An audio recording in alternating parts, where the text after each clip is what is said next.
Bienvenidos al sentido de la fe. Hablar del iconoclasmo bizantino exige una primera precisión conceptual. No estamos ante una herejía nacida del laboratorio especulativo de un teólogo aislado, ni ante una desviación marginal surgida de los márgenes de la Iglesia. El iconoclasmo es un fenómeno sistémico, un error doctrinal promovido desde el poder imperial, legitimado por sectores del alto clero y aplicado mediante coerción política. Esto lo vuelve especialmente grave, porque no se presenta como ruptura, sino como reforma, no como negación de la fe, sino como purificación de la fe.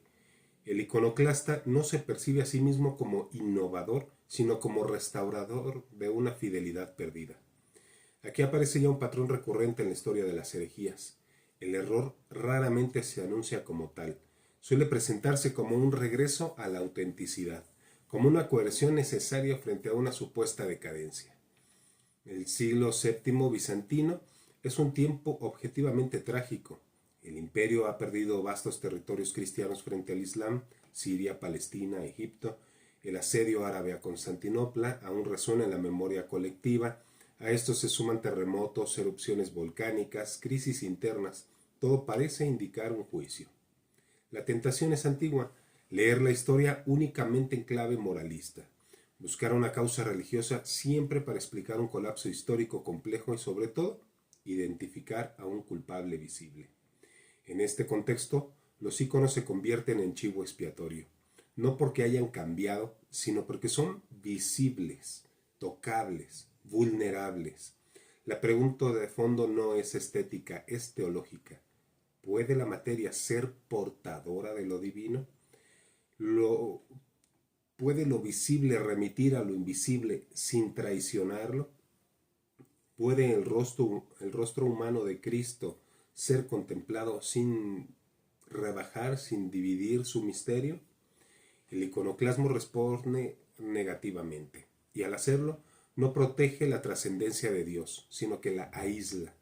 No defiende la fe, la deshumaniza, porque si Dios no puede ser representado después de la encarnación, entonces la encarnación no ha cambiado nada.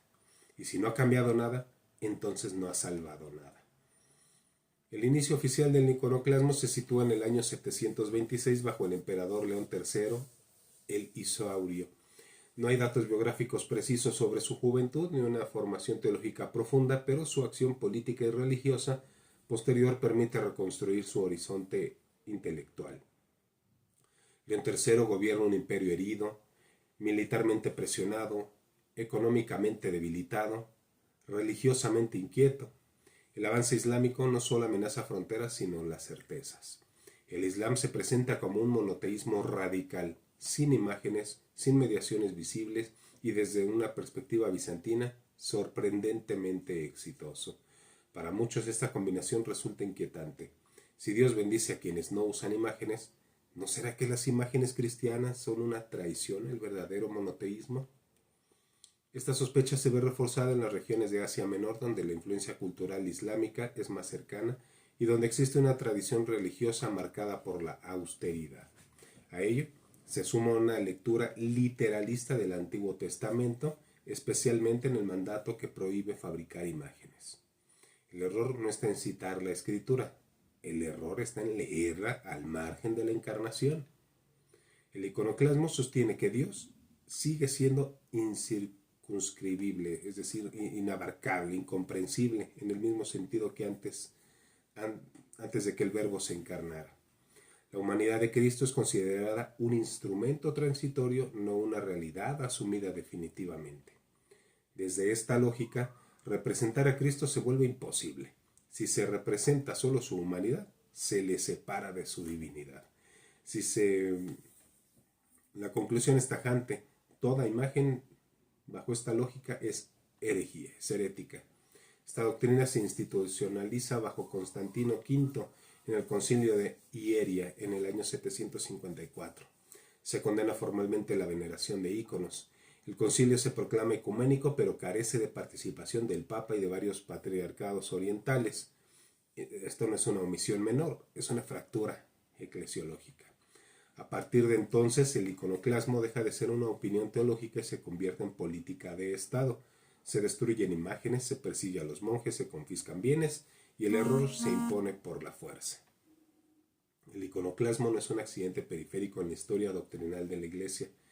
Es un error estructurado, coherente, internamente consistente. Y precisamente por esto resulta peligroso. No se limita a negar un punto concreto del dogma, sino que reorganiza el conjunto de la fe desde un principio falso.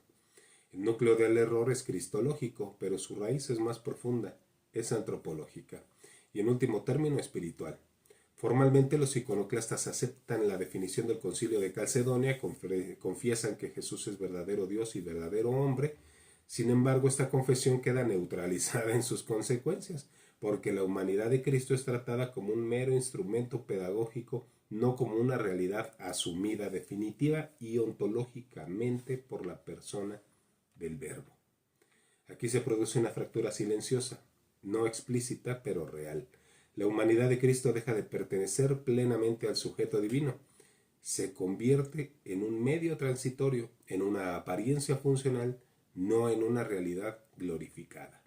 Desde esta lógica, representar a Cristo se vuelve imposible, no por exceso de reverencia, sino por una comprensión defectuosa de la encarnación. Si la humanidad no pertenece verdaderamente al Verbo, entonces toda representación es sospechosa, y si es sospechosa debe de ser eliminada. Este razonamiento introduce una desconfianza sistemática hacia lo visible, hacia la materia, hacia el cuerpo, no como afirmación explícita, sino como principio operativo. Aquí el parentesco con antiguas corrientes gnósticas se vuelve evidente, no porque el iconoclasmo reproduzca sus mitologías, sino porque comparte su sospecha fundamental. La materia es vista como límite, como obstáculo, como riesgo, pues. La antropología cristiana, en cambio, afirma lo contrario. El cuerpo no es prisión del alma, es su forma, su lenguaje. El hombre no es una imagen de Dios a pesar de su corporeidad, sino precisamente en su unidad corpóreo-espiritual. Al negar la legitimidad del ícono, el iconoclasmo empobrece esta visión. El hombre deja de ser mediador, deja de ser lugar de encuentro. Se convierte en un sujeto aislado frente a un Dios cada vez más distante. Vamos pues, si el cuerpo es el templo del Espíritu Santo y en el templo se le da culto a Dios, ya no se puede dar culto en este templo, que Jesús mismo dijo. Bueno, San Pablo. La espiritualidad resultante es inevitablemente abstracta. La oración se intelectualiza, la liturgia se vacía de los signos, la fe se separa de los sentidos y cuando la fe deja de tocar la carne se vuelve frágil. La insistencia iconoclasta en la Eucaristía como único ícono legítimo de Cristo parece a primera vista una afirmación elevada, pero es engañosa porque separa el sacramento del conjunto de mediaciones visibles que lo preparan y prolongan, como el sacerdocio. La Eucaristía no elimina los signos, los culmina. No anula la visibilidad, sino que la transfigura.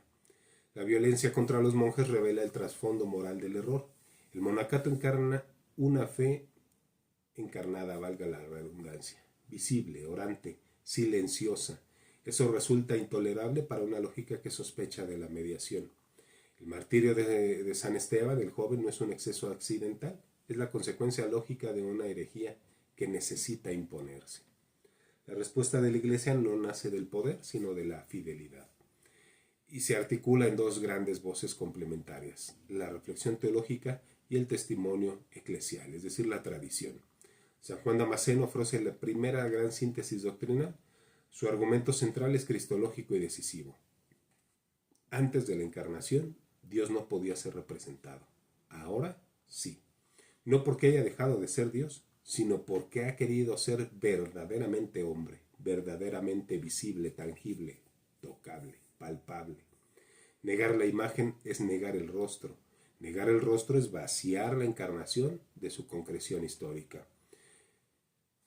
Pero es San Teodoro Estudita quien lleva este argumento a su plena madurez durante la segunda fase iconoclasta. Su aporte es decisivo porque profundiza la relación entre ícono y persona.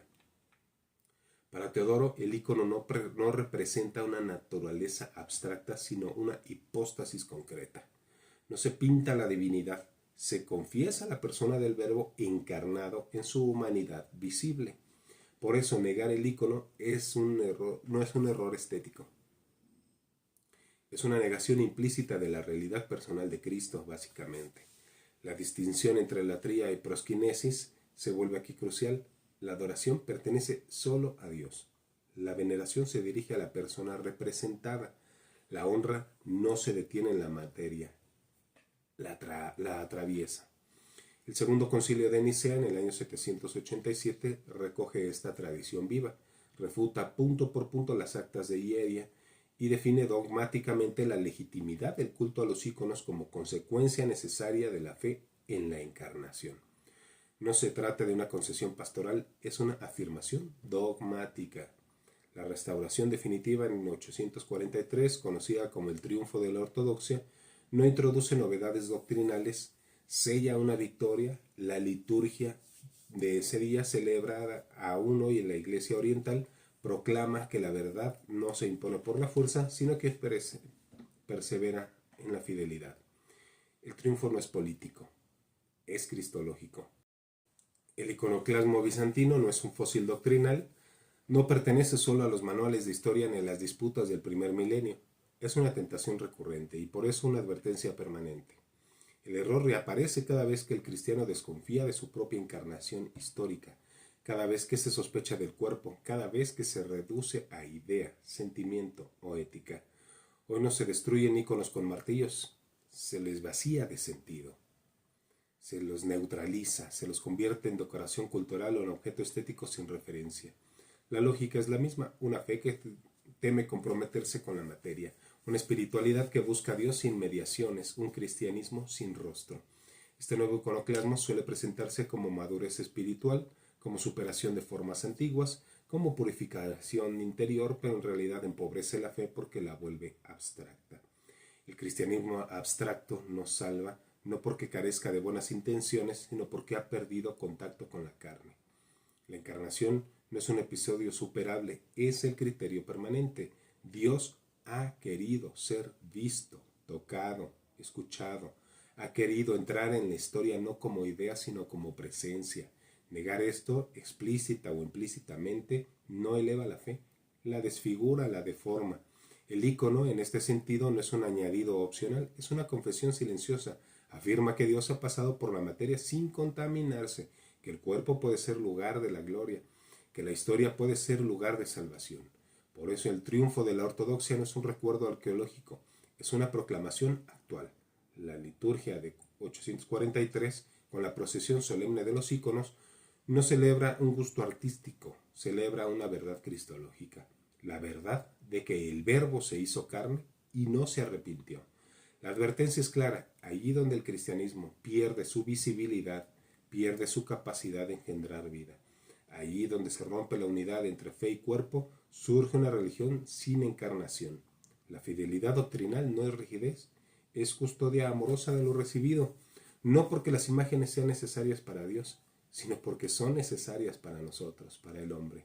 Defender la encarnación no es nostalgia, es obediencia. Muchas gracias por llegar hasta aquí.